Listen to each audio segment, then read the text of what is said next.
तर सचिन घायवळ प्रकरणावरून रोहित पवारांनी मुख्यमंत्र्यांवर जोरदार टीका केली। सुजय विखे यांच्यासाठीच्या प्रचार सभेत मुख्यमंत्र्यांच्या सभेत सचिन घायवळ व्यासपीठावर होता। आमदार रोहित पवारांनी पत्रकार परिषदेत याचा व्हिडिओ दाखवला। मुख्यमंत्र्यांनी भाषणाच्या आधी सचिन घायवळ याचं नाव सुद्धा घेतलं होतं असं रोहित पवार म्हणाले।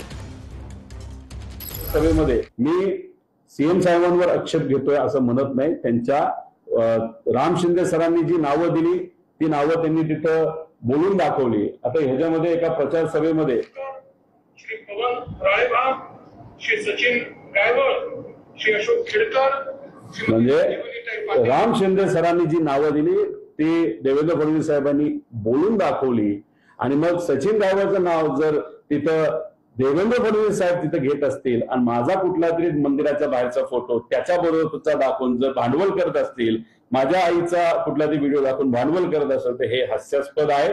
पण तुमच्याकडे सीबीआय आहे, तुमच्याकडे ईडी आहे, तुमच्याकडे पोलीस आहे, खोलात जावा, काय खरं ते लोकांसमोर तुम्ही आणलंच पाहिजे असं आमचं